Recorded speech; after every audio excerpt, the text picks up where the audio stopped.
Hey, happy Friday, everybody. Good to have you with us. It's the weekend. It's finally here. It's been a long time coming. Oh my goodness. I'm just taking a look here. Looks like a lot of people are here already in chat, Thomas. Got a bunch of people. What is up this weekend? What is everybody doing this weekend? I can tell you, I'm going to be working in the yard. It's not going to be a fun weekend for me. It's going to be sledgehammer, work gloves, lots of sweat, hopefully some cool weather. But it's going to be awful. Let me see if you guys have plans for the weekend. Drop it in chat. We want to see who has the best plans, because I know it's not me. I'm not coming in anywhere near in the top 5. Oh man, let's see. You're going from concrete to yard work. Yes, it's gonna be awful. I'm gonna be just ibuprofen all weekend, trying to get my back in good shape. I will tell you, just side note, swinging a sledgehammer in a garage with an 8-foot ceiling does not work, because the sledgehammer right at the top, when the heavy hammer's right over your head, it hits that big beam, and then it wants to come straight down. And I barely didn't end up in the hospital after I just about knocked myself out with a sledgehammer. So I'll have to change my technique a little bit. That's not OSHA approved. No, don't tell them, or else they'd shut me down in a heartbeat. Let's see. I don't see anyone who has any better plans than me, though. I might take the cake just for me. Oh, let's see. Jim Bob says he's going to repair original Xboxes. Mangy Coyote says disc golf, and disc golf. Probably in that order, if I'm not mistaken. I used to play a bunch myself. That sounds like fun. My son's into it, and I love a little bit of frisbee, but I'm not super good on aiming the discs on disc golf. Let's see. So I think watching you clean. This is First Lady, by the way. Watching you cleaning and dog sitting. That ranks right up there. Other than the watching me part, watching us is good, but cleaning and dog sitting ranks up there with the sledgehammer. I think that would be not super high on everybody's list, the cleaning and dog cleaning. Some people like to clean. I like to have a clean house, but actually doing the cleaning is not my favorite. I like something clean, but I don't like to do it. The dog sit, though, it depends on the dog. We dog sit actually every once in a while. A puppy dog named Coda, and he's awesome. And one of our dogs is like his best pal, so it's awesome. That's cool. Tony Fortune says he's going to make lots of money.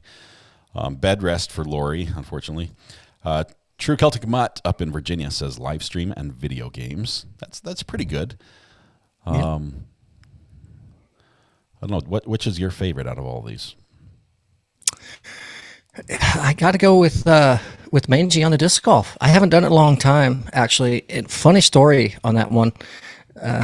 My roommate at the time was nearly semi-professional, and I made fun of him all the time because at that point in time I was a golf professional, and so I made fun of him, and then in comes a winter where neither one of us got to travel home to family, so he took me out there. Was addicted, hundreds of dollars in discs and the backpack and the gear and all that, and it is so much fun, and I've met a lot of really cool people. I haven't actually played in a while. I still have all my stuff, but that actually sounds like a lot of fun. I would love to do it. I don't know what the codes are on the Frisbees. I know if you look at the numbers, it'll tell you like how it's going to fly and everything. I've never been able to get the same Frisbee or disc. I shouldn't call it a Frisbee. They'd ban me from the course if I called it a Frisbee. But I never get the disc to fly the same twice. It's always just how far do I veer off to the left or right. Yeah, there's definitely an art to it. Absolutely. The guys that throw them well, guys and gals, they definitely know what they're doing. It's a lot of fun. And my brother ended up getting hooked up on it. He plays now too. He travels a lot. So small little backpack with a few discs, and he just hits local disc golf courses wherever he goes. They're all over the place too. I mean, just almost every community has one. It's like a pickleball court. You just drive around. There's one. There's a little place to play. Let's see. Yeah. Mary Kay says playing in a pool tournament. Creative B says no hockey game for me this weekend. Dog sitting while parents are out of town for Ritz. Going to watch on the big screen now and chill, says Kathy. Cutting firewood to stay in my present location, says Mac. Apparently it's cold and you need some wood to stay warm. That's not fun. That's right up there with sledgehammering. I hear you. Only, less rock chips in your eyes. Dog sitting is fun, says Ritz. Let's see. Do you see anything else in there that I missed? No, but I have to. So Bite Me says the proper name is Frisbee in capitals. Actually, for avid disc golfers, if you walk up to a disc golf course and you say Frisbee, you will get shunned and booted off the course because they call them discs. I learned that the hard way because I walked up and said Frisbee and it didn't go well. Of course, it probably varies in region, depending on where you're from. But I think Bite Me, I know where you're at. Go to the local disc golf course tomorrow and yell Frisbee and get back to us on Monday. Let's see and report back. It's Steve. I grew up playing with the Frisbee. I mean, everyone knows the Frisbee, the shape of the Frisbee. We'd call it Ultimate, which I guess even they refer to it now as a disc because Frisbee is a brand name. It's like Kleenex is to tissue, like Frisbee is to discs something. Ultimate disc, yeah, whatever. Q-tip to cotton swab. Yeah, we could go down that forever. I'm better at flying a kite than a Frisbee, says Mary Murphy. I love flying kites. That is awesome. Y'all obviously never worked with raptors, says Mississippi Raptors or Reptiles, or you would have picked that. Well, Mississippi Raptors or Reptiles, you might like today's show. You just might. Stay till the end. Yeah. Are you going to eat the Oreo with pickles? Yes, they're right here. They're cold. I ran literally right before we rolled the music. I was running to get milk out of the fridge because I need milk with Oreos. And now I have milk and pickles, which I'm, didn't think that through. Very good. But those two don't go together. But I'm out of water. I drank it all during the live stream. So, oh man. Okay, so we're going to go with the disc golf as the winner here. So congratulations. That's a good one. Any other plans for the weekend? What are you going to do with the watch? Well, so we've got cool temperatures and rain tomorrow, so I won't be riding the new motorcycle. You've seen pictures that arrived this week. I've gotten to take it out once so far. I thought he said, I've gotten a ticket. Is that what you guys heard? I've gotten a ticket? No. No, you've gotten to take it out. Okay, take it out. Knock on wood. Yeah. Sunday warms up. It's going to be great, but the afternoon, which those in chat who know me, I'm actually kind of excited. The severe weather threat is in effect for my location, as well as chunks of Oklahoma and Kansas for Sunday afternoon. So we'll kind of see what happens. If everything's cleared up and it's nice, I might try to play a little bit of golf on Sunday morning. But otherwise, it's a good time for me to get some house chores and laundry and things like that. But are you going to keep on the concrete work on this weekend? I hope outside of yard work. In my head, I envision myself getting done in about 30 minutes Saturday morning. In reality, it's going to be late Saturday night. I'm still out there. I've got to not only break the concrete, but I have to dig and find a sewer line, because when they mark your lines here, they just mark where it is in the street, and then you have to just guess where it is between the street and the house. And I've got about a 30-foot wide section. I might have to jig like a 4-foot deep hole by hand in the middle of my driveway in an 18-inch wide trench. And so, yeah, I'm going to be, if I live through this weekend, it's going to be good. But I don't think I'm going to do much fun. It sounds like a Murdaugh trial length prediction to me, if I've ever heard one. Yeah. It's Nobody's going real anywhere. Fast. No one's going anywhere. The kite photography, I saw Myra was doing lots of writing while soaking on a boat, soaking in the sun. There's a little bit of getting out and about. That looks like fun. Yeah. What were you saying? Yeah, two quick things. Adam Nusky, hoping to photograph eagles, but we'll see. Flood our local river. That's awesome. Stay tuned for this show to the very end. Adam, you're going to be very excited. And Adam actually might be able to take over that segment, potentially. Nice. And then Debbie says, my chunk of Oklahoma, ? For the weather. Yes. Yes, Debbie. Sunday afternoon and Sunday evening. Stay safe, Debbie. That's not fun. It's fun for Weather Watch. As a weather watcher, it's exciting, but at the same time, it's not exciting for the people who get to experience it. Right. I guess it's so. Nobody's traveling anywhere. Yeah, we're all staying at home. All right. Well, that might be a good thing, I guess, because in our first story of the evening, there's a gentleman, Mr. Weber. From what I understand, I don't follow him. I found the story and it seemed intriguing, but apparently he's a politician based out of California, but he's also an avid photographer. So Based out of LA, he's going to take a flight up to Alaska to start kind of a nationwide trip for photography. Okay. And he decides to, which is kind of funny to me, he goes to the Apple store and gets some Apple AirTags. And hopefully most are familiar with those. That's a little GPS tracker tag you can put on or in certain things, sync to your phone, and then you can track wherever they go. So he puts them all in his luggage. What I don't understand is he put it in his camera bag. And Scott, you're a tech guy. Yeah. Would you ever check your camera bag, or would you carry that on? Oh my goodness! If you could pry it out of my cold dead hands, maybe you could check it for me. But that's one of those things. I would check my kids before I checked my camera bag. That's. Oh, jeez. Don't I thought we were going to keep the show light. I wouldn't check either of them. Those are things I want with me at all times. That's where my thought went, right? So he takes his trip. He gets to Anchorage, Alaska. His checked luggage doesn't get spit out. So he goes through the appropriate steps with the counter and customer service and all that to try to find, hey, where's my luggage? No one can find it. There's no answers. I'm sure a lot of people watching the show have been there, lost luggage. Sadly, it's all the time. So then he goes, oh, my AirTags. So he pulls them up and he finds them not too terribly far in the city of Anchorage where he's landed. Shows where his camera bag, his main luggage, where everything is. So he takes to Twitter and says, hey, tweets at United, would you mind helping me get my luggage back from this location, and post the picture of basically it's Google Earth, if you will, showing where his luggage is. Oh my goodness. So obviously everyone's like, oh my gosh. United tweets back and says, we'll look into it. Not like a DM of, hey, who are you? What was your flight number, et cetera, et cetera. No, we'll look into it. So a few days go by, and then it triggered the airport police to look into it and start investigating. So long story short, because of his AirTags, the police found it in an adjacent neighborhood in a garage with other passengers from prior flights, stolen equipment. Oh, man. And then United says, well, it's not our fault. We don't have that address listed amongst our employee directory. Well, the police asked two questions, and it's the guy had been staying with his family, and he comes home and stealing stuff. So then it's even better. His excuse to the police was these were loose items that had fallen out of luggage in the cargo bay that I gathered and was going to eventually return to the airport. I'm the good Samaritan here. I'm the winner. I'm the hero in this story. Robin Hood. You're only seeing the ones I haven't been able to return yet.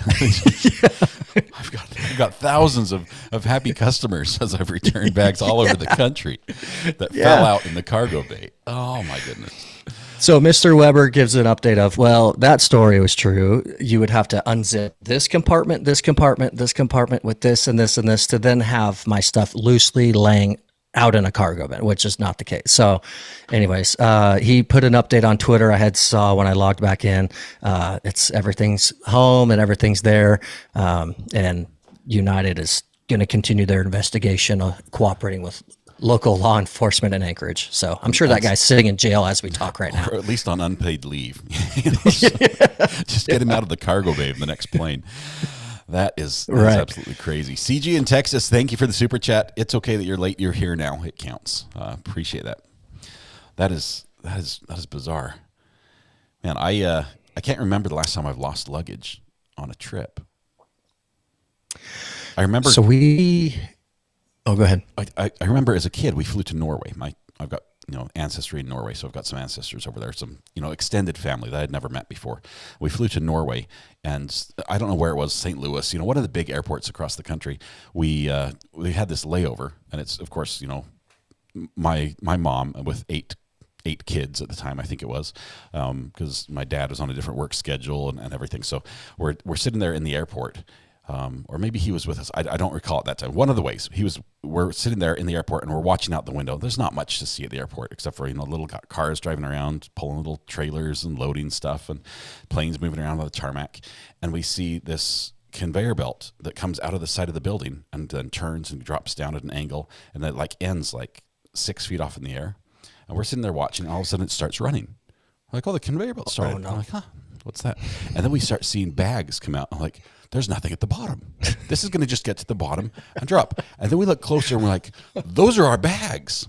Those are our bags. And we watched our bags just go boom, just into a pile. It just was like building up at the bottom. And then somebody eventually came and loaded them up and hauled them off. And I'm like, now I know why everything's broken and everything's shuffled around. This is before TSA like rummaged through all your belongings. But our bags just, yeah, it was bad. So I guess that was, I didn't lose the luggage, but at least, I did see. No, they just broke it. Yeah. Luggage high dive. Yeah, really. Well, Thomas, if I was not breaking concrete this weekend, I'd be out metal detecting. I think I would. I did it last weekend. Had a lot of fun. It was great. Didn't find a lot, but actually, this week LW sent a story that he saw in the news, or she. I don't know. LW sent a story on the burner phone, so I don't know who it was. But he sent a story about a metal detectorist who's suing the federal government, the FBI specifically, because he says, I've done all this research about a shipment of Civil War gold. And we're not talking like a bag of gold. We're talking hundreds of millions, today's value, in gold from like 1863 time period that went missing. And he says, I think I've located it. Here's the property. And he goes to the federal government saying, hey, can you help me? Let's work this out so we can, excavate this and find out where this gold is. I've done some tests. We've got this ground penetrating radar and everything that shows. Heather Barnett just sent a super sticker with 1.99. Thank you, Heather Barnett. Appreciate that. But he says we've done all this work to see when we can see something down there. We know it's there. We know it looks like precious metal. It's responding the way precious metal would. And he gives it to the FBI, and they said, we'll look into it. And then they close off the area. They won't let him in at all. Heavy machinery goes in. Bunch of guys, lots of noise, nighttime digs. They won't let him see anything, and then they leave and they say, we didn't find anything. Right? Nothing. Zero. And now he's suing, and he's saying, I bet you did find it, and you just cheated me out of my finder's fee. And which would be a ton, we're talking millions of dollars. Typically they give like a 10% finder's fee or something like that in that scenario. And so he's got a judge who's sympathetic to his cause and is ordering the FBI to release documents. And the FBI has released some, which basically admits that they were digging. This isn't like a conspiracy theory where some guys say, I think, black helicopters or whatever. No, they've got records from the FBI that they were actually digging there. And now he says, I want the actual dig plan. The FBI says, we don't want to give you that. And the judge, it sounds like he's about to order them to release all the data, which, this guy may have discovered the lost, in the metal detecting world, this is like what would it be called? The Holy Grail. The Titanic. Yeah, it's like the Titanic, the Holy Grail. It's like, this is the one you want to find. And he may have discovered it, and the FBI just speared it away in the middle of the night. So it was crazy. What would you do in that scenario? Since you're a big metal detectorist, what would you call the person? You're not a metal detector. You're a right. You're a recovery addict. That's what you are. So, what would you do in that situation? Here's what I would do. You can't just say, oh, I'll just hide it. We'll take it home. We'll split it. You're going to get caught. You're going to get busted. It is a crime. Okay. Right. When you have an artifact that old and is considered artifacts when it's over certain years, we've got the antiquities law that comes into play. The only thing you can do is just play above board and play straight and call the right people and hope that you are compensated for, the work and effort that you put in to help bring this about. And generally that happens, that works well. It's a little better for people over in England. The process is easier for metal detectorists to be compensated. Like when they find something, they have to report it to they have like all these officers, things called the FLO or something. They have to report it to the fines person, and they say, yes, is it treasure? No, it's not treasure. And if it is treasure, it's offered to a museum. And if the museum buys it, then the detectorist gets a portion, as does the landowner. And so there's an incentive there to participate, and then the item also would most likely be on display somewhere. So I think that's what I do. Plus, if I found $200 million worth of gold, $10 million is enough for me. A finder's fee is probably enough. I'm not going to be like, I wish I had all 200 million. I think I'd do the right thing. I like to think I would. You could just loan it to Alex Murdoch. I could. I could steal it. I I see a handful or half dozen luggage stories in chat. Miss Chris saying, my husband's luggage was delayed this week from France. He came home Sunday and his bag arrived on Tuesday. Hopefully he had clothes. Hopefully at the many phone different charger. locations. Yeah, exactly. Phone charger has to come with him. That's, let's see, Lori, not luggage, but she got stuck in a tunnel for 12 hours in Germany on a train. Oh, that's awful. That's painful. CG, do you see this one up higher? Yes, this is a good one. American Airlines lost my luggage only once, but it was when I was flying home from Seattle for Halloween, dressed as Elvira. Met my boyfriend's parents for his class reunion in a costume and 5-inch stilettos. Oh, my goodness. I love it. I love it. That is a great one. Hopefully there are pictures, CG. That would be amazing. Oh, my goodness. I think you win on that one. That is a great story, CG. That's definitely a winner. Oh, Let's see. King of California, good movie. Let's see if anyone's got a... I missed something. Why is Thomas wearing a hard hat? It's not a hard hat. It's a... it's probably my resolution because he's going through like Zoom and then through my switcher, which sort of like lowers the resolution a little bit. It probably looks better on my end. It looks pretty good. Yeah. But he is hatted today. It's not a hard hat. It's a hard head. Man. Also, T-Rex laughing at CG. So CG in Texas, the winner with that luggage story. Definitely. CG, that is amazing. Thank you for sharing that. That is funny. Speaking of Texas, it brings me to another story. Now, I live in Texas myself, so I find this story actually pretty funny. This takes us down to Austin, Texas, the capital. So a gentleman named Chris, he's asleep, and anyone might be able to relate to this that lives in city limits with traffic and noise and things around you. So Chris goes to sleep, and about 2:30 in the morning, he thinks a bomb in an airplane hits his house. Only to wake up to find that there's a vehicle in his guest room. I'm guessing that shouldn't have been there. He didn't put it there. Somebody else did. Oh man, this is scary. I've been around. I've seen one of these actually. I've got too many. I could tell you car accident stories forever, but the vehicle into the house, the vehicle into the stores, it scares the daylights out of me. That's like my worst fear. I could never own a house at the bottom of a hill for that reason, because I'm worried that someone's going to lose their brakes and I'm going to be their backstop when their car comes down. And you're their bumper stop. Myra, thanks for the super chat, $4.99. Thanks for being here, guys. Also, RA, why are you outside? And I've seen another comment that says, has Mrs. RA kicked you out? Well, after that last comment about checking my kids in the luggage, looks like I'm going to be sleeping on the couch tonight. You're out of here. I am outside. Let me show you just briefly. It's so pretty. I'm not sure which way to go so I can get out of the picture here. How about this? This was a byproduct of a year-long project I actually undertook that went nowhere. I did something every day for a year, sometimes multiple times a day. I took a picture of these 3 trees multiple times a day: sunset, sunrise, middle of the day, during storms, during fog, you name it. I took pictures and I posted it on Instagram. I called the account These 3 Trees. And I think I got like 6 people that followed it, and most of them were family, and nobody was interested in it.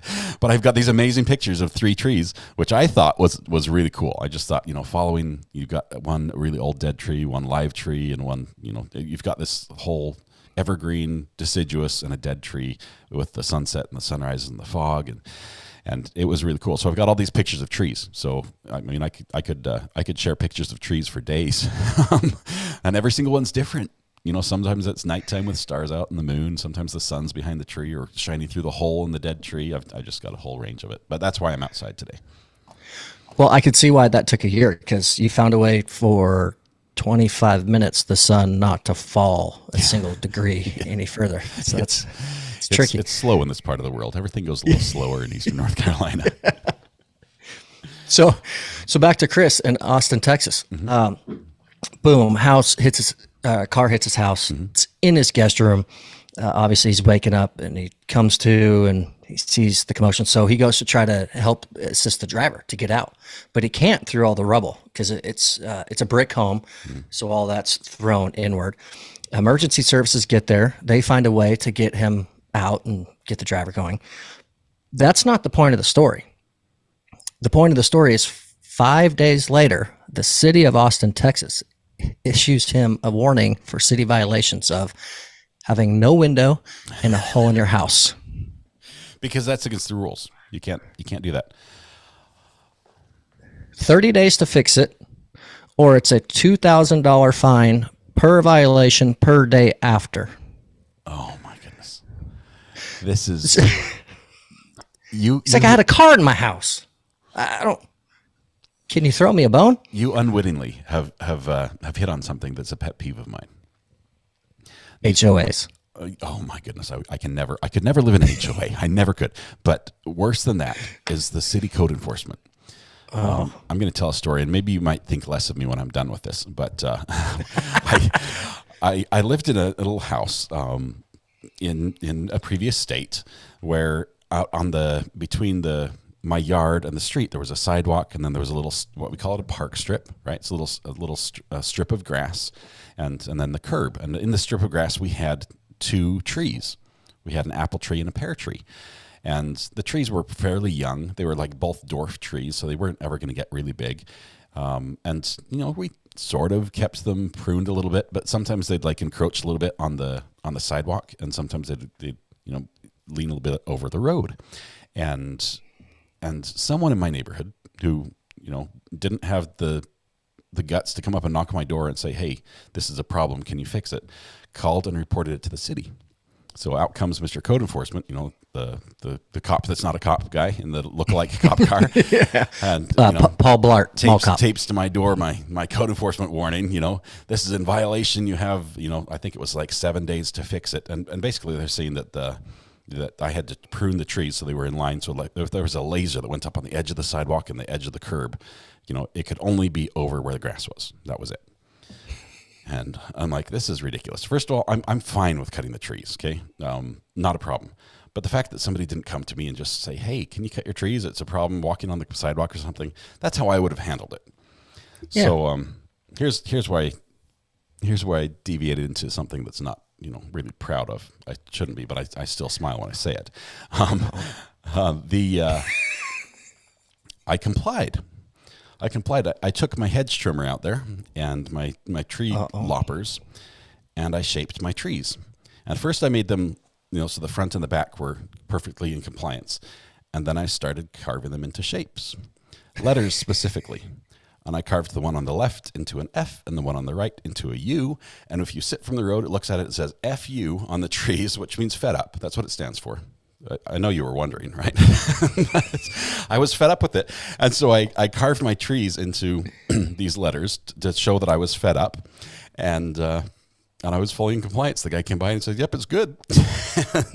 And I took a picture of it. I posted it on the neighborhood Facebook page. And like to whoever thought it was, that my trees were, their problem.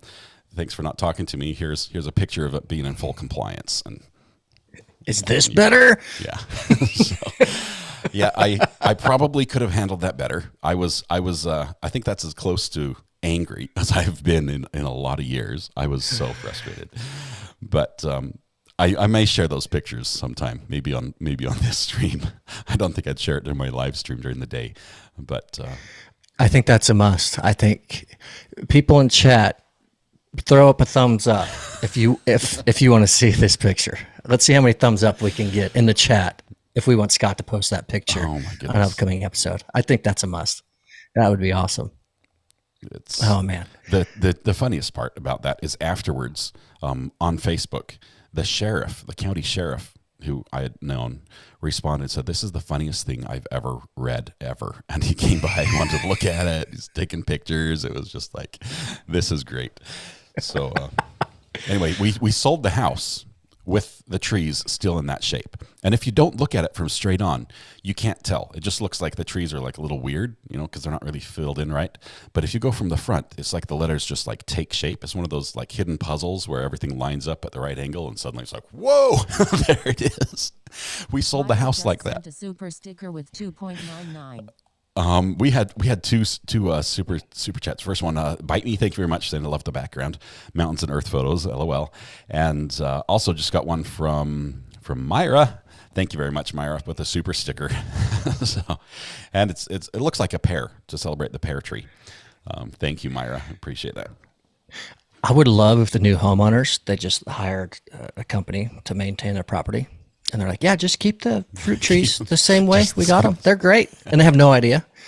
They're just still there and living. I need to go back and see if the new Google Earth map, because every once in a while they're Google Streets, they drive by and take new pictures of your towns. Yeah. I wonder if the new map still has it. That would be fun to see. So bad news for you, great news for chat. It's a sea of thumbs up. So you're gonna have to share the picture. The people have spoken.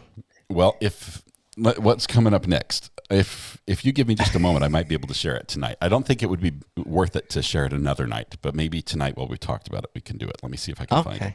Okay, that's fair. While you find that, I'll finish. So the city of Austin, the fire department even reached out to the city on behalf of the homeowner. It's like, FYI, this was a big event. The city responds with, oh, it's protocol. We do this after disasters, building fires, commercial, residential. It's just protocol. They did back up with, if extensions are needed, then obviously we'll issue them during certain circumstances, just our protocol. So that's kind of where that story ended. And it's a little bit of an older story. I just thought it was funny. Last update I saw said the house repair should be complete by end of February. And the individual driving the vehicle was arrested for DUI, but his insurance is supposed to cover all the house repair. So hopefully a happy ending for that resident. But he said, in quotes, he felt slighted by the city and he felt alone. And he said that's something along the lines. His quote was, this has been home to me for so long and it's feeling less and less and less as I deal with the city. So yeah, kind of sad, but like you said, when you go to city ordinance. Okay, I found the tree picture. I'm gonna move it over here in just a minute. Give me just 5 seconds. All right, everybody in chat asked for this tree picture, and you're about to see the tree picture. Hang on 1 second here. This is funny. I remember how frustrated I was when this happened, though. I mean, it was just, I might have been, I guess, seething. Seething might be the right word. While I was trimming these trees, I was thinking probably not nice things about someone at the time. I think that's as close as I can get to the description. Show and finder. Here we go. T-Rock says, so the DUI turned into the DIY. Okay. So I'm going to just take it full screen, and you guys tell me how I did on my trimming job. It's right here. Lori says, drum roll, please. Oh, I need to switch right here. MP1, MP2, bingo. There it is.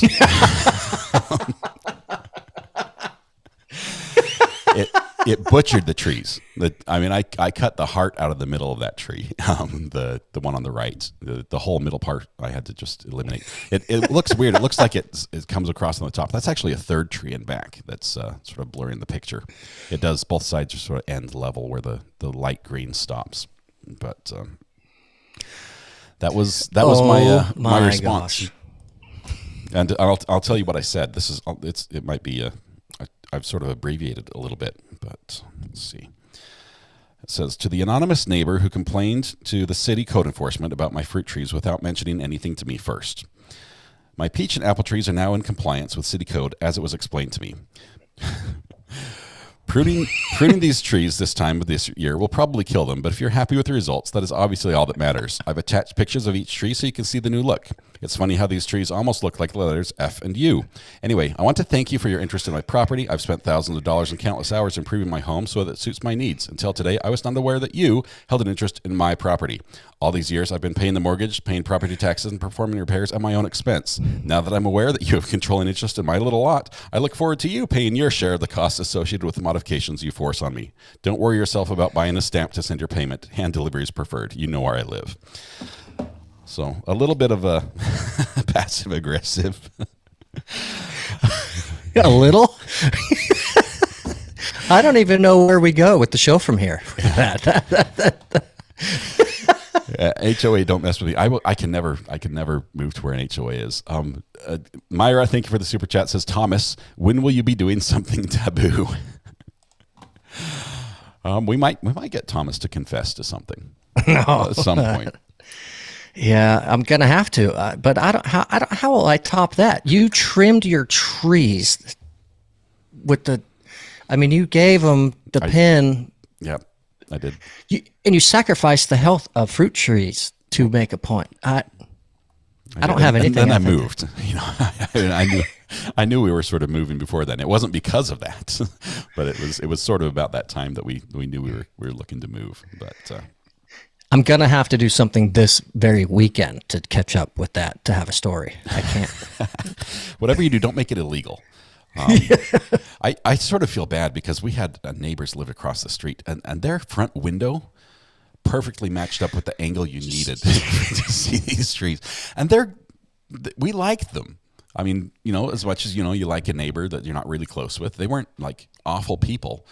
So I sort of feel bad because I never explained to them anything unless they saw it on Facebook. I'm not sure, but maybe they did. Yeah, I'm a classic passive aggressive, says Rowdy. Not I'd love to know ABCD, how many, but F into U. Yep, it's like the song goes, right? That's right. I'd love to know how many pictures of that are out there on random telephones. I did see people taking pictures. Naturally, of my trees. Yeah. It's like when someone does a really good job during Christmas with the decorations in their house and people drive by it regularly. You did that, but it was year round. Yeah. You're just giving back to the community. I'm going to have to look up, maybe not in the next chat, I'm going to see if Google Earth captured the trees in this state. Obviously, if the leaves were gone, it wouldn't quite look the same. But I was just chuffed. I was impressed that I was able to get the shape and have the leaves be in the right spot. You know, that took a little bit of work. It's not anybody that can prune a tree into the letter F. I mean, that's not like everyone can make an I or an L or something like that. But try something more difficult, like an F or a U even. they're quite difficult. Oh man, I got us completely off the schedule. Sorry about that. I'll give that a shot in our shrubs out front this weekend and see what Mrs. Weatherwatch has to say. Yeah, let me know how that goes. That'll go over great. But all right, let's segue into, for those of you that were here last week, you know we talked about food. And what did we do, Scott? We did our top 3 fast food, right? Yes. Top 3 fast food. Which was pretty fun. And we actually had a lot of good feedback from people. We got some text messages to the burner. I got a few from friends and family that watch the show. They enjoyed the food. So we won't do it all the time, but we wanted to kind of stick with it. So top 3 for this Friday night is going to be your top 3 sit-down restaurant, but not 5-star. I'm too poor to eat at a 5-star restaurant. I think I've done it like once in my life. I went to a Chinese. I think it's 5-star. It's got to be like 4 or 5. I know it's ridiculously expensive, and you have to like order like 2 days in advance to get the Peking duck. But it was some of you might know the Mandarin restaurant. It's one of a kind, and it's in a little tiny. It's on the side of it was like a grocery store that later became like Gold's Gym or something, but it's this little tiny store that's been there forever, and it is the best, and probably the most expensive Chinese food I've ever eaten. But that's the only time. I went one time, and someone else paid. That's why I went. But it's 5-star gets tough when you're trying to wrangle 6 mini recovering addicts, right? Yeah, I mean that gets pretty pricey. Yes, six little RAs running around. That I guess that will start me off with my number 3 then. when you mentioned that, because with 6 kids, it's difficult to find a restaurant where there's something all of them will eat. True. And so That'd be tough. I'm probably going to have to sleep on the couch for this one as well, but I went with Golden Corral as my number 3. Not because any of the food is delicious or anything. Occasionally they have some good things, but there's always something that the kids will eat. In my family's case, it happens to be the ice cream. And it's like all you can eat self-serve ice cream, and that's what the kids eat. I can find something to browse and eat a few things as well, and it's good. And I've never gotten sick there, which is most important. That's important when I choose a favorite restaurant. It's how often I've regretted it the several days afterwards. So I'm going with Golden Corral as my number 3. What's your number 3? Golden Corral. Wow. Before I hit my number 3, because I saw it in chat. So Bella said Lazy Flamingo. So she's down in, I won't say the city, but Florida. And I have seen this in a prior video with you before. I've eaten there as well when I was there on vacation. So we kind of have that. And so she put it in chat. Amazing. It's not in my top 3 just because I don't have access. But my top 3, actually, I find myself laughing at you with Golden Corral. Why? What is your experience with the Golden Corral? Why is it so funny? I mean, knowing my situation with kids, I can't think of a better restaurant to take them to than somewhere where they can, fill up on all they can eat ice cream and sprinkles. No, that's fair. So I guess my judgment comes from burnout. When I was playing hockey and you're on a bus for days and days, and the team is responsible for meals. So it's 25 players and 5 staff. We ate at Golden Corral in every town we could find. So it's just, I guess it's burnout for me. And then, you got a game the next night and half the roster's sick from Golden Corral. So I can't. Okay, so yeah, getting sick from any restaurant does lower it in my book. That's one of the factors I do work into my calculation. So yeah, I can see that. Okay, so let's hear your 3 though. Your yeah. So I kind of feel like the pot calling the kettle black here. Okay. Now that I recall mine, I'm going with my 3rd is Denny's, simply because of moons over my hammy. Yeah, you can't beat it. I think it's so amazing. Denny's was an important part of growing up for me. That was, as soon as you really had your driver's license, one of the places you had to go was to Denny's, to drive to Denny's. So you could just order breakfast whenever you wanted it. And generally it was never breakfast time. It was usually like 3 a.m. or something like that when I'd go right. and just try to, get food just at weird hours. It was like, what do you want to do? We could always go to Denny's. That was an option. Yeah, absolutely. It's always great in a pinch. If you're with a group, you can do moons over my hammy. You can do scrambled eggs. You can get a steak 24/7. It's awesome. And I see Samantha Terry says seafood is my favorite. I see food, I eat it. Pretty much any restaurant is good then. That makes choices a lot easier when you're trying to figure out where to go for the night. I'm seeing a lot of choices in chat. Some really good choices as well. Wendy says Lone Star Ruby Tuesday's Cracker Barrel. I will tell you, one of you have pretty much almost nailed my list exactly, other than Golden Corral. And I realize the Golden Corral probably doesn't rank really high on most people's lists. I choose it for a unique reason. My number 2, though, was Chili's, but only for the chips and salsa. Only the chips and salsa. I would go there. I have gone there and just ordered chips and salsa to go. I mean, really, that's Chili's to go. It is a sit-down restaurant. When I was traveling as a outside salesman, I'd love to go eat at Chili's and sit down, and it was just keep the chips and salsa going. You can't have enough of that. It's fantastic. The chips are perfect. They're hot. They're fresh. The salsa is unbelievable. It was good. Now you can't say anything bad about Chili's. You know that, right? I can't, because my number 2 is Chili's. Yes. We got one right. That's funny. We got one. One. That's awesome. What was your reason for Chili's, though? Southwest egg rolls. I've never had that. So it's an appetizer. They're shaped like an egg roll, but they're not a real egg roll. They have black beans and corn and some type of, I don't even actually know, to be honest. They don't even look great. They're a little suspect, but they're amazing. I don't even know if I've really had a full entree at Chili's. I think I've literally ordered every time. But yeah, it's Chili's, and I'm sad to report that I see Mutt. Unfortunately, I made a comment earlier about a mall cop. He's like, I was a mall cop, and then in capitals I hate Denny's. So Mutt and I were friends, and now I think No, we're not. Yeah, I think. Yeah, I think I'm probably blocked. Actually, he's not talking to me. How long does it take to get from Virginia to Texas? I mean, if you really ticked him off, that's the number you need to know. Is how long do you have to run before he shows up? If I know when he leaves, then I can run to keep going west. So we'll just. But no, I can't believe we both got Chili's for 2. That's fun. That's awesome. So I'm looking at a couple others. I've never been to Mellow Mushroom. Texas Roadhouse is delicious. Let's see, Cracker Barrel, Chipotle. What's this one? Kobe Japanese. It sounds pretty good. I'm not very adventurous. I like seafood, but I'm not very adventurous when it comes to sushi. I like my California rolls because they're all cooked. So not sushi. So not sushi. So it not looks sushi. like sushi. I'll eat it with chopsticks. It has a rice in there. They roll it up. They chop in little slices. Put a little kemosabi on there. Wasabi, whatever it is. Kemosabi is like the chop guy, right? I don't know. Wasabi. I love the wasabi. But it's a little soy. But no. Don't give me anything raw. Oh, we love sushi in this house. It's what's your number one?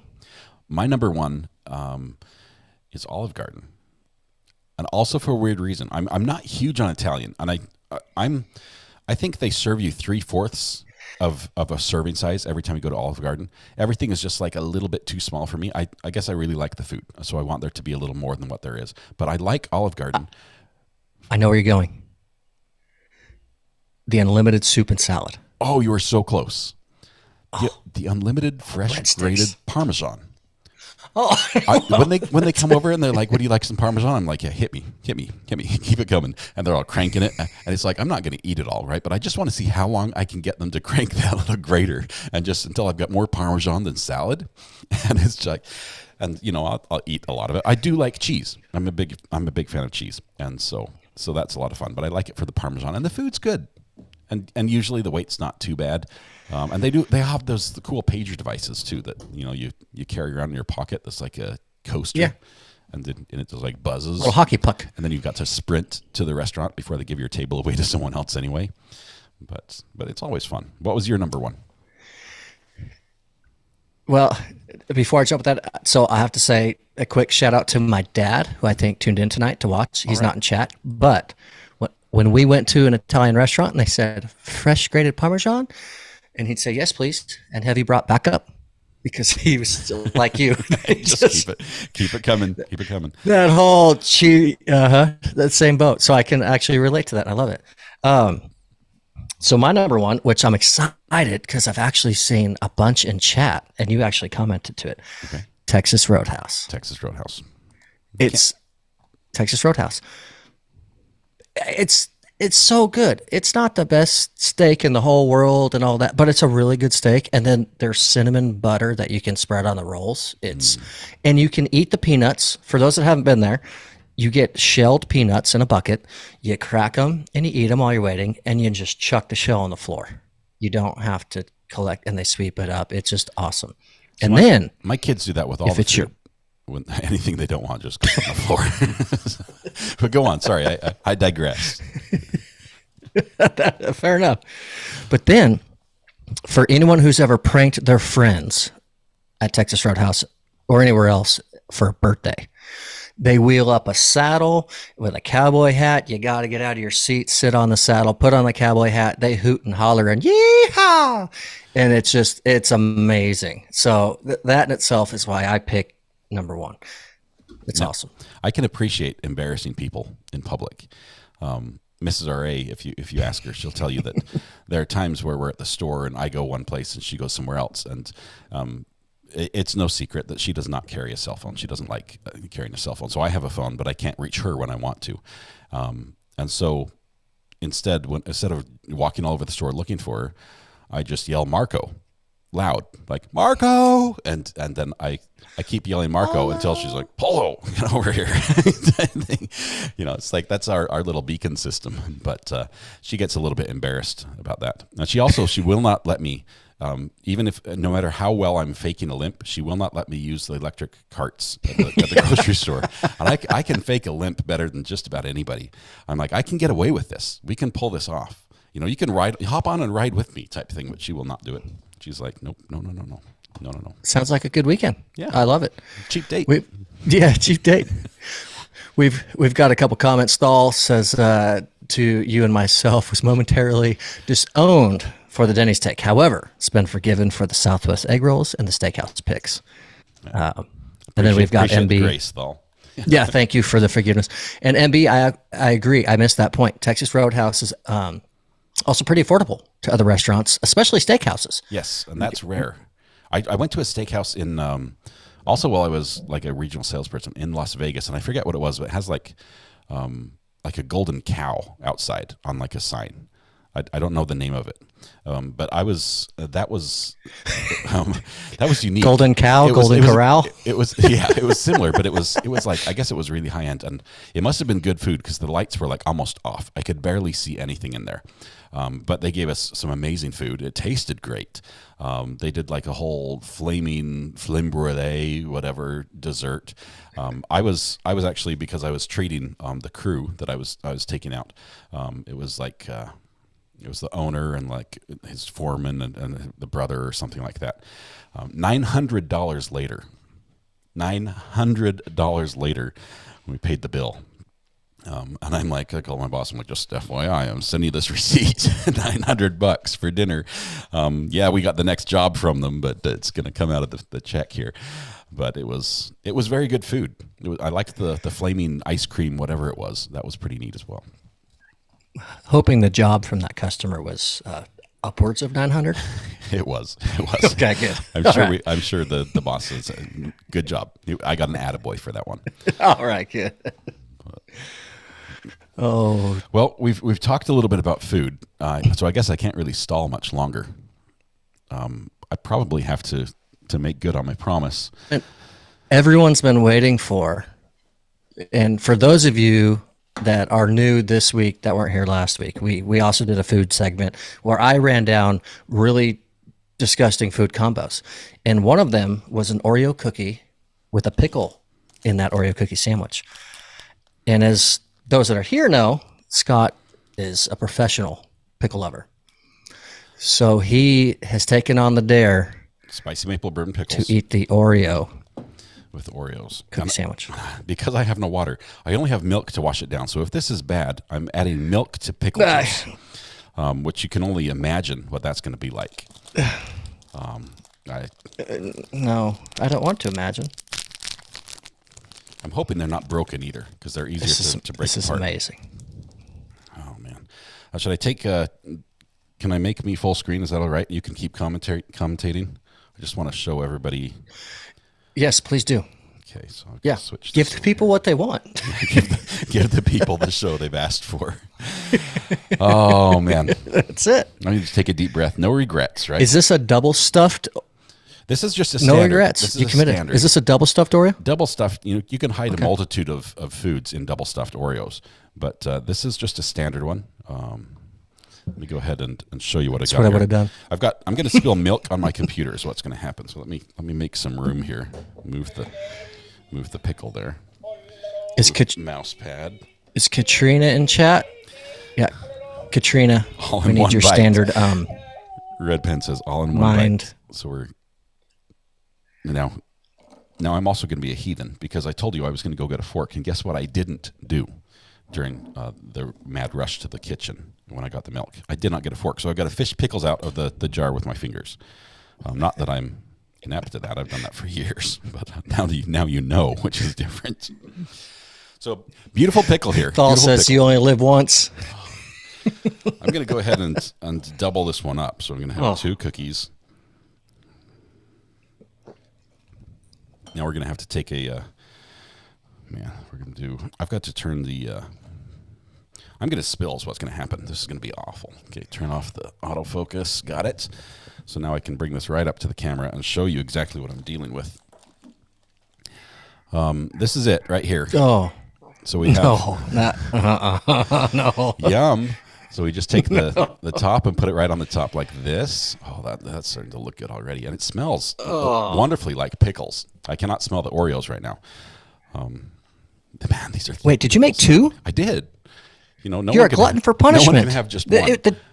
The deal was 1. What did you make 2? Am I sleeping next to the bathroom tonight? Says JM. Yuck. Do it, says Thal. Do you have a bucket ready? Says Debbie. It's gonna crumble. Is what it's gonna do, and I don't want like crumbs all over my keyboard and soundboard. So I really just have to take the whole thing at once, and and there's no going back. Once it's in the mouth, it can't come out. I think that's the rule of any try it once type thing.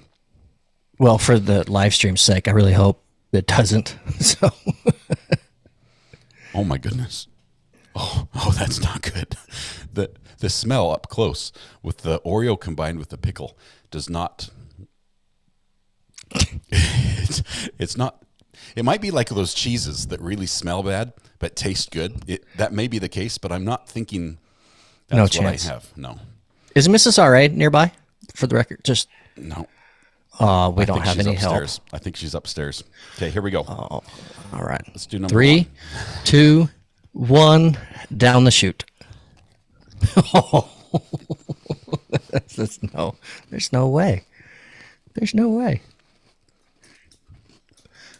Thal is just going and going. Do it, do it, do it. Oh, you've got support in chat. You can do it. And you've got some people they're out. They've left. They're dropping like crazy. Yeah. I don't know what to tell you other than I cannot explain what is happening with my taste buds right now.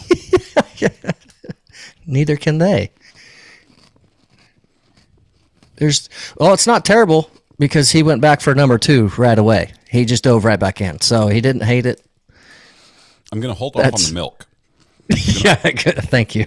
Because that sounds awful. But it's I'm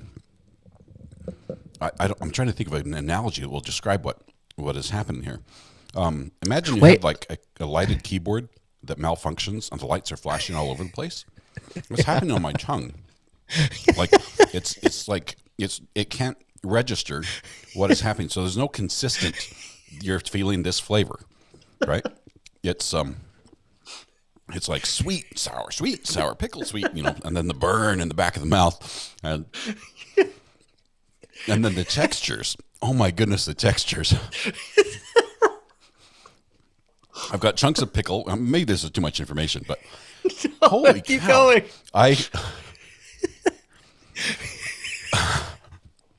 The burn is still there. Most of the Oreo is gone, but occasionally you get a little burst of Oreo flavor still. Wow. I would say this is not a life-changing event, okay? But I might remember this for the rest of my life. Let's see. Those were regular Oreos. I do have vanilla Oreos. If we want to try the other one, let me just Eileen say, says, Scott, you gonna try it with vanilla? I might try one with vanilla. This was the craziest. It wasn't good. Don't get me wrong. It was not good. I'm thinking like on the scale, I'd say 2 out of 10 maybe. Do not recommend. Is deep down. That's not good. 2 out of 10's terrible. It's pretty bad. It's pretty bad. I'll admit that. But the experience is remarkable. Now we get to be on camera with Oreo black teeth. Thank you, Katrina, for that visual. And I'll probably get screenshots of that will be sent to the burner phone for quite a while. 2 out of 10. Solid 2 out of 10, Red Pen. I'm going to go ahead. I've heard that vanilla goes better with maple than chocolate and maple. So I'm going to fish in the jar one more time. I'm only going to do a single. I don't think I'll do a double of the this is a nice healthy pickle as well. This is good. The dare was 1, and he's going on cookie pickle sandwich number 3. So here's what we've got right here. This is the vanilla. Sorry. And it looks pretty tasty. No, it doesn't. They're shaped right. They're meant to go together in some world. Just the flavors are wrong. They're so wrong. Okay, here we go. Well, Wait. Time to cleanse the palate first. How do you do this? Do I have to gargle and swish? And no, that's the wine taste. Not with milk. I can't believe you said the goat. A manhole cover is circular in The motion. milk does not make it better. It's don't recommend the milk at all. That's a 0 out of 10 on the. I really need some water. I regret this dare immediately. All right, we'll do the other one. Vanilla. See if it's any better. No chance.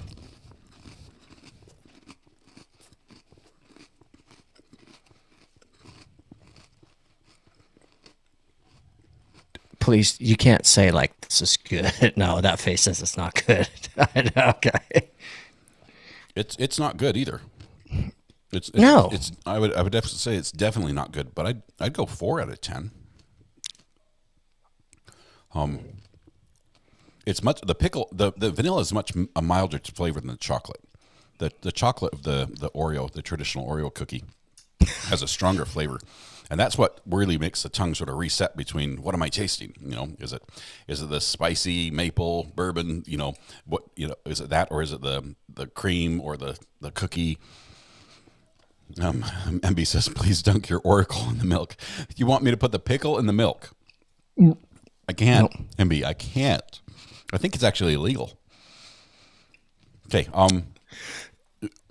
wherever you got these recipes, Thomas, it's a no-go. Sell the book, burn it if you have to. That is not good. I would not do either. As a matter of fact, the vanilla one is getting worse by the second as it sort of marinates. So the chat's going wild. So I got an idea. I just put the burner phone number in chat. Okay. Everyone in chat text the burner phone on a crazy food combo, and Scott will try one every Friday night episode. Oh, man. So y'all just text that burner phone with a crazy food. Keep it simple because you got to do it at his desk. But I think we're on to a segment here. He's willing to do it. Let's just keep it going. I have no water, and I need to cleanse the palate, so I have to do the milk. I know what's coming, but I have to do it anyway. So, Myra, thank you for the super chat. 499 says one of you must try crunchy peanut butter, which I love crunchy peanut butter with cream cheese. I do love cream cheese. Cream cheese on one slice, PB on the other, please. All right, I tell you what, Scott, you took one for the team here. Thank you. It's not my turn, right? Not my turn. Next Friday's podcast, Myra, I will try that food combo. I've never had it, and it sounds a million times better than a spicy maple bourbon pickle and an Oreo. So crunchy peanut butter with cream cheese on one slice, peanut butter on the other. Yeah. Myra, what kind of toast? Wheat, white, honey oat? Does it matter? I was thinking like a celery stick or something. Oh, let's try crunch. Oh, yeah, she didn't say it's on toast. I was going to do it on maybe it's just a spoonful. I think she meant you needed like a large serving spoonful. No. Myra, back me up on this one. No. I'm pretty sure it was a huge scoop of one and the huge scoop of the other combined. No. I'm pretty sure she said to try it on a Thomas English muffin. All right. That's what she said. That's what it is. Oh, man. Oh, right. You're a trooper for trying that. I will tell you. But holy mackerel. That was not good. And I've lived a lot of places. I've been a lot of places where I've eaten food that was not good. I can tell you stories that would turn your stomach as to what I've had to eat while I've visited different places. Won't do that obviously because I'm already right on the verge myself, so I don't want to push myself over the limit. But I can muscle through a lot of stuff. Heat is a little different. The one chip challenge. You're not going to see me doing that. I would die basically. That's what would happen. But I've had some pretty bad stuff, but I would not recommend this to anybody. It's definitely a no. And the longer it goes, the sort of worse it gets. Like I was almost in shock when it first occurred, and now my tongue is sending the signals that it should have had, and they're all bad. And the milk made it worse. So, but thank you for that. I appreciate that, and I'm looking forward to you next week having a great one. It won't be bad, I think. And I agree. Samantha Terry called me out. She says, yeah, Thomas, I think you got off kind of easy on that one, in my opinion. That's why I jumped on it, because it doesn't sound terrible. because the next suggestion is going to be worse, and then it's going to be Scott's turn. So strategy. You've got a strategy in play. Oh my goodness. Absolutely.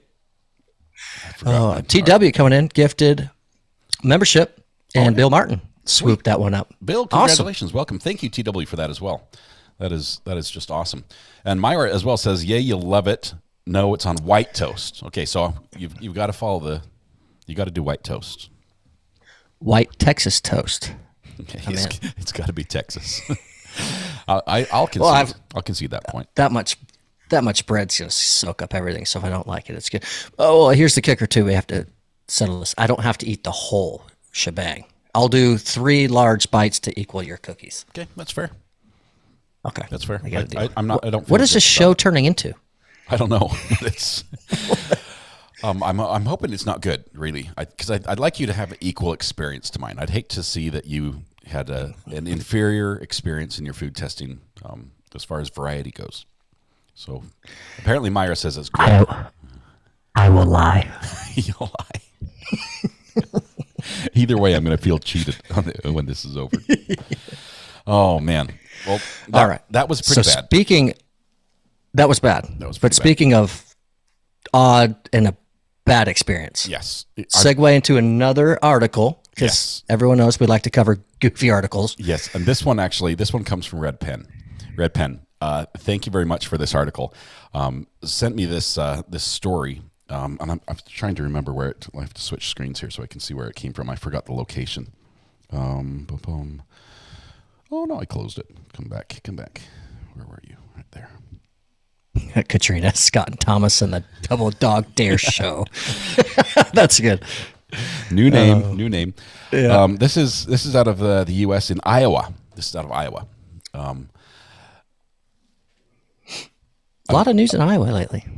A care facility, like a retirement home type care facility, is taking some heat because they sent one of their patients to the morgue before she was dead. Oh no! How does one make that mistake? I don't know. Shortly before the body bag was zipped up, I don't know. They just didn't do the check right. They said they checked her. They didn't do the armpit test. No armpit at all. It was, or if they did, the armpit test would have told them for sure that she was still alive. So they stuck her in the body bag. Well, when she got to the morgue, the mortuary, they unzip her. They received the new shipment, and she's like, hey, thanks for getting me out of that type of thing. And they're like, Houston, we have a problem. They had already started the paperwork for her death certificate, and that's one of the things that's really difficult to actually fix. It's very easy to be recorded as dying. I mean, if you pass away, the government can take that information and it starts the ball rolling in a bunch of different fields on government paperwork. It's very hard to come back to life on government papers. Once you're dead, it's like we don't have a process for bringing people back from the dead category in our spreadsheet. Once you're there to stay. There can't be many policies, right, in their employee handbook for that one? No. How do you re-alive somebody? I mean, she's in the morgue. She's already got tag on toe, right? Getting wheeled in. Wow. Long nap, I guess. Yeah. But I'm glad they found her and sent her back. Sad news is she was very near her end of life. She did pass away shortly thereafter, within a week or so. But I'm not sure if she would have lived a lot longer had she not been zipped up in a body bag for a while. So maybe lawsuits coming there. Who's got the sound effect? There's a lawsuit. That would be a good time. Michelle Johnson. There it is, Michelle. Yep. There's a lawsuit. I think the sound effect works still. I'm not sure. I think I left it on. Anyway, that's one for the record books. I'm not going to put that down as my preferred stay when I need care towards my golden years. I don't want to go to Iowa for that reason. Yeah, no, I think that's wild. I can't imagine. I can't imagine the family too and how they felt and thought about anything like that. But yeah, they were notified. They were notified initially when she passed, and then they. There's a lawsuit. That was obviously that's not a fun call to make. But how do you make the follow-up call? False alarm. It's like psych. We've got good news and bad news. Wow. Oh man. So now she's classified as a zombie, says Katrina. But That's crazy. Oh, so that was from Red Pen? yes, that was Red Pen. Thank you, Red Pen, for sending that in on the burner phone. Appreciate you sending those. You guys, you're all welcome to send in weird stories you've seen throughout wherever they happen. And if your story is selected, we'll obviously give you a shout out and give you credit for that. So thank you very much, Red Pen.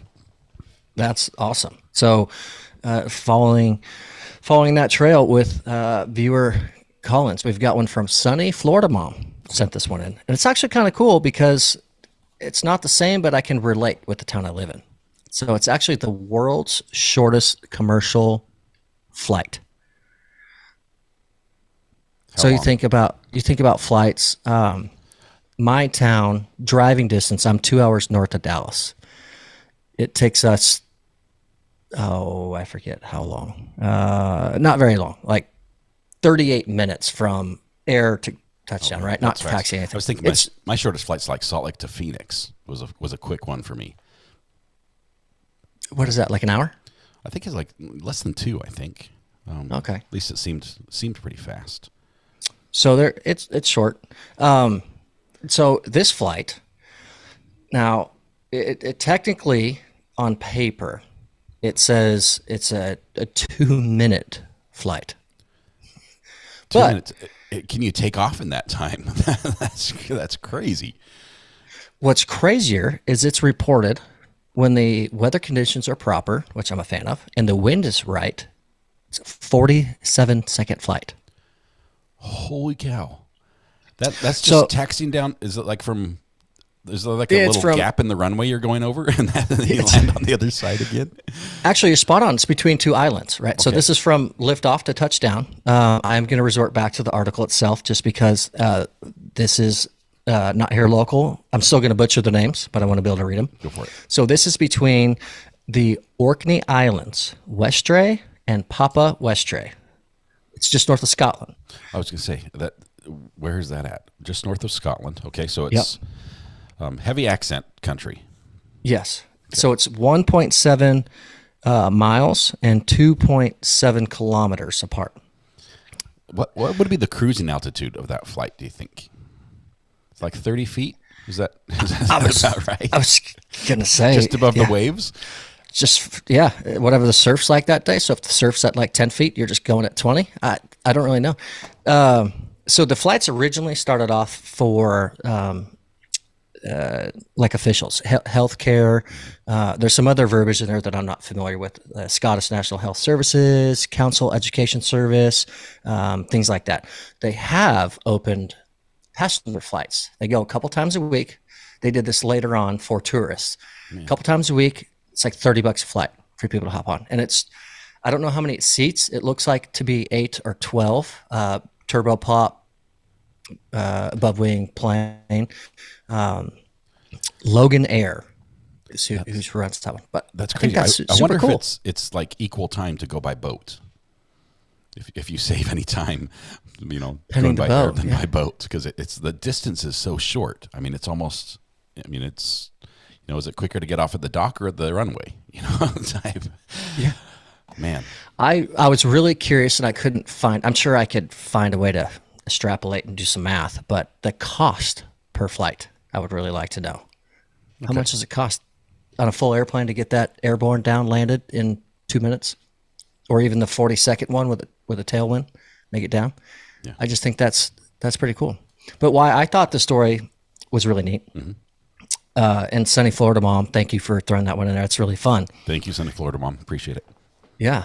So the town I live in actually has the world's smallest skyscraper. And I don't live in a major city, in a big metroplex by any means. I mean, we have over 100,000 people, but that accounts for a military base in this town. Okay. But it's legitimately the world's smallest skyscraper. So if anyone in chat starts to Google it, they're going to know where I live. So be easy on me. And so the reason it's literally like a 3-story building, and it's almost shaped to scale like a shoebox on end. But the drawings were done to be a skyscraper, but the scales were off. So it's like this needs to be 3 feet, and then they built it like half a foot. So it was actually deemed by city ordinance and awarded certificate of a skyscraper being built. And when they're done, But they you all can see the sat top back of it from other from other Yeah, I structures. can jump and see in the second floor. You can leap over tall buildings in a single bounce in your town. Yeah, it's hilarious. Oh, I my actually goodness. I learned this a few years back from someone else in town, one of my friends, and I thought, no. And I looked up, and it's real deal. World's smallest skyscraper here in this little tiny North Texas town. It's pretty fun. Thomas, I forgot. I had promised Debbie that I was going to show a picture of you and Matthew. And I didn't ask you, but here it is. So you guys had asked. Matthew comes on the live stream quite a bit. Let's see if I can take this off here. Apparently I can't. So There you we can are. see the whole picture, so we can show the hat here. There we go. There it is, Debbie. That's the picture of Thomas and Matthew. They both exist. They're not the same person. So. Two different people. So it's actually fun for those that are watching. Matthew and I live maybe 3.5 hours or so apart. He was traveling through my town. This is I think this is Christmas Eve potentially. I was going to say, is that the skyscraper there in the background? No, that's actually a really big one for our town. No. But so yeah, we agreed to meet up, and the sole purpose was we had both been guests on the channel, so it'd be cool to meet, but also we were, as silly as this is, as adults, we need to get a selfie for RA. Nice. So that's It was there we are. awesome. I think you two were officially the first people from the channel to meet in real life, like that met on the channel to meet in real life. I know we've got some other people that have formed connections and are writing and have mailed things back and forth and things like that. But I thought that was cool. That just able to connect a little bit. We thought it was super cool, and we both talked about it, and I know we shared it with you as well. He and I would never have met if it wasn't for you and your channel and what you've put on, and a comfortable place to be and hang out. And so it was actually really neat. Otherwise, we'd never meet. And so we text from time to time, and it's cordial. And when I need an attorney, I got one. That's awesome. Cass says, love the red shoes too. So those were great. Fun. Now Katrina says, okay, now show us the picture of Thomas and the suspect sketch again. I don't have that one saved right here, but that was funny from that trial where there were some similarities. I'll just say, do you have an alibi? You know where you were at the time of the crime? Oh man. I put Matthew on retainer after that was published right away. Probably a smart move. Yeah. Thanks to Adam Nusky for putting that one together. If he's still in chat, I saw him earlier. He's the one that comprised that side by side, which is actually really, really funny. They have such great talent. I love some of the stuff they come up with. We have one more segment we want to cover, and this is a fun one. This is the overrated, underrated. And I want you to go first this time. It gets dicey. I want you to go first. I'm not sure which one you're going to start with, over or under. But for those that don't know, overrated and underrated, we just pick things that we think are either don't get as much attention as they deserve, or get way too much attention, and probably could use a lot less. And so, all right, go ahead, hit us with the first one. All right, I'm going to start with my underrated, and I see Adam says he's here, and because his comment earlier in chat for his photography, this is so cool how this all kind of lines up. So last week I did underrated was RA's channel, because it's just growing and it doesn't get enough traction. Well, I didn't do it intentionally, just where I went. I picked another YouTube channel. And this channel is fairly stationary. It's observation. For those who love birds, specifically bald eagles, this channel is the most underrated thing you'll ever see. This is a live shot that you're watching in Big Bear, California, of an eagle cam put on by friends of BigBearValley.org. So you're looking at a live kind of bald eagle. It doesn't always look like this. It looks like it's frozen to death, Thomas. It looks like it took a turn for the worse. This last time I checked, when you gave me this link to pull up, there was a nest in the picture, and now there's like a snowdrift. There's it.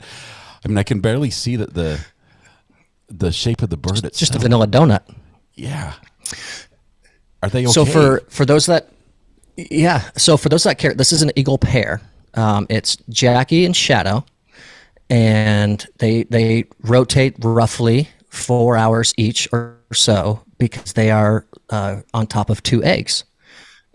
So this channel, people tune in, and it's crazy. Thousands and thousands just watch. It's on 24/7. So I check in the mornings and the evenings, and I'm not a bird watcher per se, but I found it and I just thought it was really neat. So the good thing is I looked up a couple facts. I'm not an animal or bird expert by any means, but I was curious. So bald eagles have over 7,000 feathers, and their internal temperature is 105 Fahrenheit. So they're built for this. And their greatest populace is in Alaska. So they're supposedly fine. And I learned that they lay on average 1 to 3 eggs. They are currently incubating 2 at this time. And that's about as far as they go. But I think it's really underrated because it's cool. And because this is in Big Bear, which those that don't know, it's on the kind of central to southernish part of California. If they have full sun tomorrow, a ton of that snow off the top of that nest is going to melt and go away and be there. But it's crazy, but it's super cool. That is awesome. I love wildlife cams, and this particular camera. I'm a bit of a tech nerd, and this camera is phenomenal. The nighttime image is incredible. The daytime image is absolutely unbelievable. And it can pan around and look at different locations. It's just an awesome stream. You are not kidding. Right now, 8,000 people are watching this live stream on the YouTube channel. Right now, 8,000 people. I just checked. It is unbelievable. Oh, look, he's moving, waking up. Shh, be quiet. You're waking him up. Just tune into the show. Yeah, it's fun. And the females are typically larger than the males. When they're out feeding and they're getting their prey, whatever, they can carry roughly 30% of their body weight. Let's see here. Scott, can you see? Well, let me get you here. Denise says what channel. I can probably pull it up real quick unless you can draw it from your... yeah, just 1 second. I've got it right here. Switch it right here. So Denise, it's FOBBV space cam. I'm going to put that's the channel that shows it. I'm going to try to put it in chat here. Oh, cool. Of course, it won't let me do that. That would be too easy. Oh, I can do it. Do Because I forget that I'm... Yeah, I'll drop it in chat right here. That is so that right is there awesome. in chat, it's the channel. It's pretty cool. It's crazy. Click on it while it's on the screen. You can't click on the one on the screen. You have to actually click on the one in chat. Unfortunately, that's just the way YouTube works. But that's awesome. When are the eggs gonna hatch? Is it soon? I mean, are the chicks gonna wake up to full blown blizzard in California, or maybe some sunny weather here soon? I hope not, because I get more snow this weekend. But I watched, again, I'm by no means an expert with the Eagles or anything like that. And maybe Adam can even chime in if he knows anything about this pair. Last watch, they were targeting the 18th of February. Okay. So I don't know how that works with birds, how early or how late, and what that works with. So, but I know there's a ton of fans. They have a chat as well. People are in it. That's awesome. But it's wild, but I think it's just super cool. So I think it's an underrated definitely thing. Underrated. 100%. I'm on board there. Do you want me to do my underrated, or do you want to go with your overrated first? No, I don't want to sour the mood. I want you to go with your underrated too, so we keep spirits high. Underrated. This is something that I think is really there should be a lot more of, and that is dad jokes. They get such a bad rap. And I say that facetiously. I mean, there's a pun in there, and you'll see why. But they get such a bad rap. The dad jokes really make the world go round. There's any level of comedy is sort of built off dad jokes, and then they go from there. They are always appropriate in almost any setting because dads can get away with just about any type of joke. They're real knee slappers. They're fantastic. We have some of the best dad joke tellers in chat. That, I mean, this is true. It's like the one step up from a dad joke would be like lawyer jokes, right? And we get a lot of those as well. But dad jokes are completely underrated. They're worth studying, practicing, and using in scenarios where you think you wouldn't. Serious scenarios, funerals, they're all appropriate. You can use them just about anywhere. That's my underrated. I'm going with dad jokes. So we got to call you out. What's a good dad joke? I don't know any.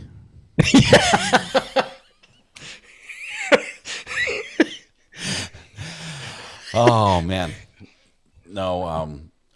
I shared one today that why did the scarecrow get a promotion? Because he was outstanding in his field. Yeah. You got one. I got one. That's all. That's all I can do on short notice. Lots of dads in chat, or just we got to find one. T-Rocks. Let's see if there's a good dad joke. If you have a good dad joke, now is the time to go ahead and drop it in chat. We'll read a few of them off here and see how they go. It's got to be one. Let's see, lots of dads in chat. My favorite dad joke, says Katrina, it fits this channel. Why don't cops like to work hillbilly murders? Because you can't get dental records and the DNA is all the same. Oh, double zing. Oh, Katrina, that is terrible. You're absolutely... Shots fired. Yes. Oh, boy. That's pretty good. Let's see if there are any others that come in that are good. We've got to give them some time to type here, so we have to stall for just a minute. Oh, man. I've got a colleague. He's got some great ones. It's awesome. Yeah, T-Rox is saying, wait, does that mean you're not a good dad? I could do better on the dad joke side. Oh, Tara. I'm not sure if I can click on this one, Tara. What time is it? I get it. It's after 10. Wow. Oh, my goodness. Okay, no more submissions. Oh, wow. Oh, Mac, even no, I can't. We can't do that one. Where? I didn't see Max. You're getting It's close. Oh my goodness. Wow. Oh boy. Okay. Weather watch. Some things can just turn dark quick. Oh my goodness. Oh, all right. Before we break into our overrated. Yeah. Adam, great question. What's that? Am I going to share the screen grab I got of you earlier? You got a screen grab of me? So, oh yeah, it's a good one. It's actually really nice and lighthearted. Okay. I think I've got sharing turned on. I think I did that earlier. Perfect. Maybe I didn't, but I hope so. We're about to find out real quick.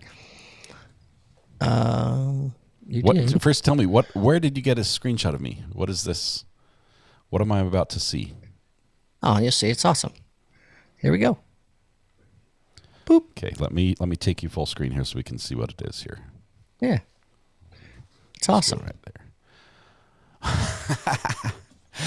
Okay, this is me kissing the avatar of my wife's chat when she finally after all these months decided to go ahead and subscribe to the channel and was promptly gifted a membership. She says, thanks for welcoming me. So I tried to blow her a kiss. It was difficult to do that, but there's me puckering up for her. That was perfect timing because that happened for like a split second, Thomas, and then you grabbed it. So that is got him. I'm impressed. They're able to grab those the way you are. That's funny. And for those that don't know, I have about 20 screen grabs of RA. Actually, I do. I'm looking at it right now. 20 that I'm going to make a big collage that's going to, it'll end up on Discord or somewhere eventually. Absolutely. I'm sure it will. Yeah.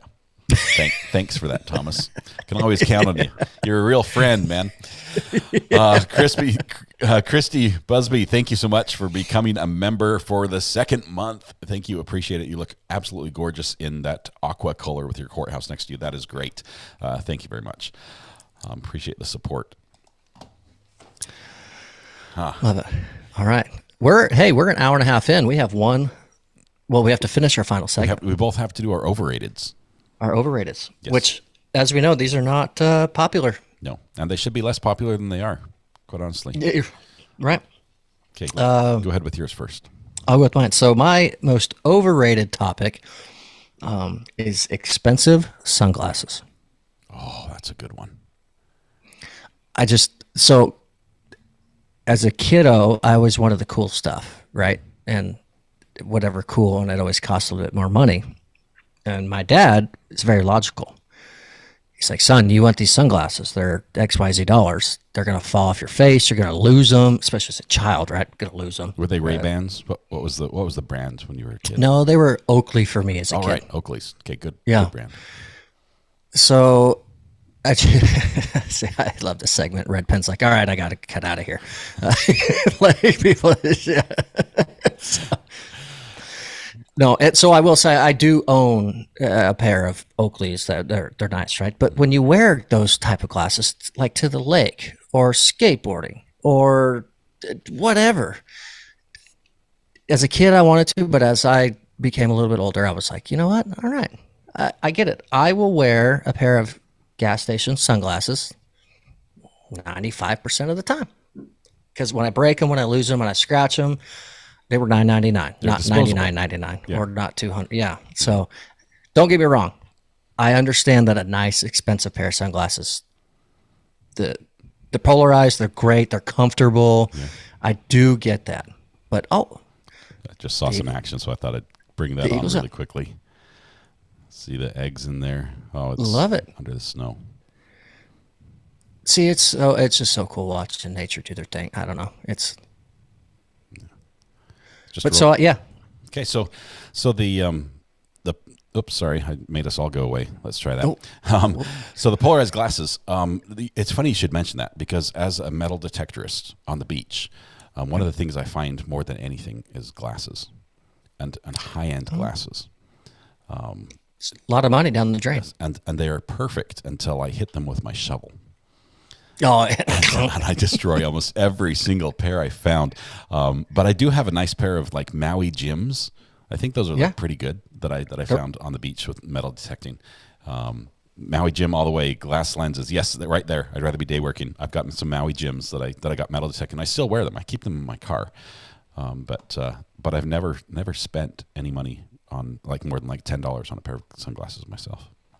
I used to, but I don't anymore. Fun fact, though, when we talk about polarized glasses, as a pilot, you cannot wear polarized sunglasses. Seriously? So the aviator-style glasses are not polarized? Because the electronics, the way the polarization works, it blacks out your systems. I learned that because I went partially through pilot school, and that was one of the things I talked about. Now, this has been years ago, so they might have changed it, but it wasn't that long ago. It's if anyone... I'm trying to think of an example. If anyone's ever been in a car that has a heads-up display where it projects the miles per hour of the windshield above your dashboard while you're driving, if you put on polarized glasses, it goes away. Same concept for instruments in an airplane with polarized glasses. So pilots aren't to wear polarized glasses. Do you have time for a quick story about polarized? Is it a polarizing story? It's a polarizing story. Okay. I used to take calculators apart, and calculators have a little polarized filter over it. And you can actually take it and flip it over, and then instead of having a white screen with black letters, you have a black screen with white letters. But Could I do that with this one? Yes, you can. If it's got screws on the back, you can take it apart. There's a little filter on top of the screen, and you can make it. You can reverse the colors. But if you have somebody else's calculator, what was really fun to do is just open it up and take the filter out altogether and then put it back together, and then you can't see anything. So I've done that a time or two. Really fun. And I've got another one we'll share about finding a stolen car in the water with polarized glasses. I'll share that some other time. But it's a real thing. I love it. It's a real thing, polarization. That's funny. And real quick, before we dive to yours, Rando, exactly right. I fish a lot and wear polarized glasses exclusively. So it's a must. I'm a big fisher too, yeah, especially when you're sight fishing. Regular sunglasses, you can't see them. But when you're in the shallows, you do polarized, you can see 3 to 5, depending on water clarity. You can see where fish are bedding and where they're at, and that's where you're going to pitch to. You can even see ditched cars in lakes. That's what I do. Yeah, absolutely. Oh, that's awesome. That's really cool. Okay, so my very last one, my overrated, and somebody might hate me for this, but I'm going to go with rap music. Ooh, overrated is rap music. Myra comes in and says, I'm sorry, I'm completely overrated is men who wear shades inside a nightclub. Why? With rap music. With the rap music. Thank you very much, Myra. I think anyone who wears the shades inside, it's a little bit overkill. I appreciate your support, Myra. That's an amazing one. I go with my rap music. Fun background as well. When I was in high school, I actually took a class called Gang Awareness. Gang, Gang, G-A-N-G, Gang Awareness. Oh. That's like we're in the middle of nowhere. We didn't know of any gangs around us, but we wanted to learn about them. So we had to study about gangs in Compton and stuff. So all we did for class is we sat around and listened to rap music, and then dissected it.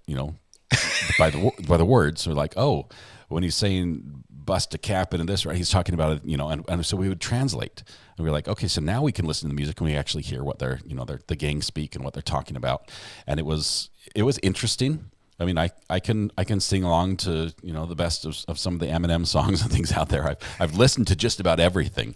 But now, as a live streamer, rap music, especially in car stereos that are booming, that shake my 1915 windows while I'm live streaming, it's completely overrated. I think people need to stop listening to this loud music, especially when they're driving by my house. Well, yeah, and you're you've got traffic nearby as well. Yep. So anything at a high decibel, it's just banging into your house. Okay. Yep. All right. So I'll share this since no one knows it. My unpopular opinion, but my dad just texted me. Oh, it went away. Rap and music, oxymoron. I'm seeing a couple. Carol Martin says, I agree. To me, rap isn't music. It's like speaking rhyme to a beat. If that, a lot of times it's run through an auto tuner where they're not even speaking on the right note, and it's just programmed after the fact and completely adjusted to 80s Music Man. His agrees. Laura, crap music, I agree, says Red Pen. Melissa, I think I hit a commonality with a lot of you guys here. I wonder, is Daryl Brooks' rap video copyrighted? Because that's just... This is awful. Oh, my goodness. Golden. It was awful. I can't believe they showed that in his trial, at least briefly. Oh, heavens. That's crazy. Well, that was crazy. On that note, I think we can end. We've got our own music to play that's not crap. Is there anything else you wanted to cover before we go ahead and say goodnight for another week? We've got the weekend ahead of us. Little rest and relaxation for almost everybody. I'm not one of those everybody. I'm going to be working my tail end off tomorrow. But that's fair. No, I will throw one last quick weather plug. Yeah, what's just because that's what I got to do before I go. So Sunday afternoon, evening, and late night for those in North Texas, West Central and kind of North Central Oklahoma and Southern Kansas. That's a good time to be weather aware. Severe weather threats are going to be heavy thunderstorms, straight line winds, large hail, and tornadoes are possible. So just keep an eye on your local weather. Again, that's Sunday afternoon, late evening, and night. So that's the only weather plug I'll give there. But outside of that, fun show, Scott. It was a lot of fun. Enjoy doing it with you. It's so much fun. And chat, everyone here tonight. Great comments, great recommendations, great feedback. You guys make it so much fun. That's why this hour and 40 minutes for me felt like we are here for 30 minutes max. It's been a blast. Creative B comes in and says, old school rap is okay. Are you talking like Beastie Boys? Because I'm with you 100%. That's Brass Monkey. Monkey.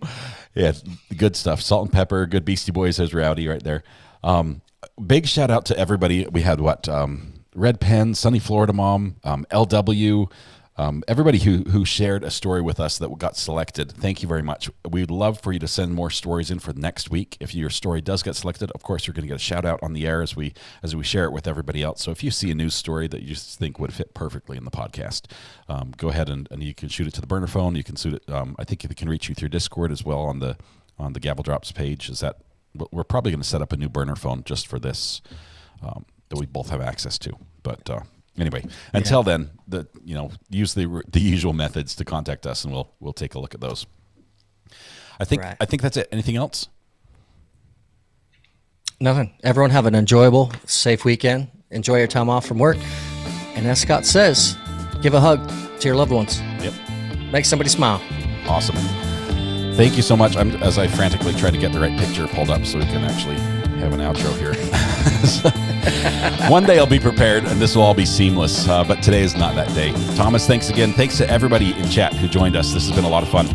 We will be back again, probably the same time, probably same channel next week. Have a great weekend. We'll see you.